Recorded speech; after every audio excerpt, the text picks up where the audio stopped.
I'm the why guy. I want to know why you do what you do. What is your motive for action? What is it that drives you in your life today, not 10 years ago, or are you running the same pattern? Because I believe that the invisible force of internal drive activated is the most important thing in the world. I'm here because I believe emotion is the force of life. All of us here have great minds. You know, most of us here have great minds, right? I don't know if I'm in the category, but we all know how to think. And with our minds, we can rationalize anything, we can make anything happen. I am one decision away from a totally different marriage, a totally different life, a totally different job, a totally different income, a totally different relationship with my kids. Not like one decision, I'm divorcing you in the marriage example, but one decision on, you know, you could be having a conversation with your spouse and you feel your emotions rise up, and within a tiny window, those emotions can take over and can impact how your marriage goes. Or you can learn how to take control of that micro moment and make a decision to act in a way that actually shifts your marriage. Your life comes down to your decisions, and if you change your decisions, you will change everything. The mind has the tactical advantage over you at all times.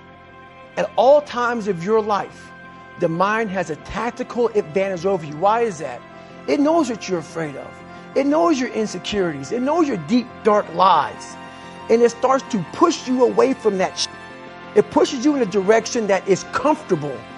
The mind controls everything. So what I realized was that when I was growing up and I was 300 pounds and I got all fat and I got all insecure, I realized that my mind kept taking me in this direction. When things got uncomfortable for me, when I was facing my insecurities, I was facing my fears, my mind said, oh no, we have a tactical advantage. We need to get you, separate you from this feeling over your life. It's all about feelings. We want the happy feeling. We don't want that feeling of this sucks. Why am I here? And you don't have any, so you can't answer those questions, so you leave. I started realizing that if in that moment you can answer those up questions and you are now in charge of your brain versus your brain ruling you, that's where all that stuff comes from. So the 40% rule is all of that. You get to 40%, your brain says, we're done. Let's roll, man. This is starting to get painful. This is uncomfortable. So you sit down. You have to figure out ways, and everybody's different. That's how the book kind of talks about, like we all have these things about, 5 steps to this and 4 steps to this. It's a lot more than that. That's all bullshit. It's a practice that you have to, it's a habit. So if you know that at 40%, I'm feeling pain. At 40% I'm feeling pain. That's where the 40% rule kicks in. Now it starts. Okay, I'm feeling pain. My mind's saying all this shit to me. It's saying, get out of here, run, flee. The fight or flight kicks in. Okay, we're done. We're not good enough. It starts telling you all these things. You start to believe it because the mind controls all. This is the time where you have to gain control back of your mind. It's okay, let me see if I can go 45%. And once you start giving yourself more and more hope and start realizing, okay, the mind starts to be, okay, what are you doing? We're supposed to be going right and you're going left. You start then controlling your mind. Start finding more in yourself. And then it goes from 40% to a lot further than that.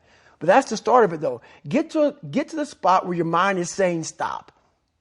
Wherever that is, you got to get there first. And then that's when that starts to work for you. You got to control yourself in that moment. Let me give you the secret once and for all right here. Work. A lot. Based on what your mouth is saying. You want to be a millionaire? You need to become a workaholic. Right? You want to have good work-life balance and great family and be on the softball team and raise your kids and make $100,000? That's an amazing, let me just say it real quick. That's a ridiculous life. Making $100,000, that's a ridiculous life. You make $47,000 and see your kids and do your thing and be happy. That's great, right? But don't talk shit. Talk your reality. Talk your truth. Create a framework that you can follow. Because the only people listening to your excuses or your bullshit are your loser fucking friends. What is in us, we have no idea until we start trying hard. And I mean really trying hard, where you're obsessed with, hey, this is my new norm. My new norm is that, wow, this isn't always fun.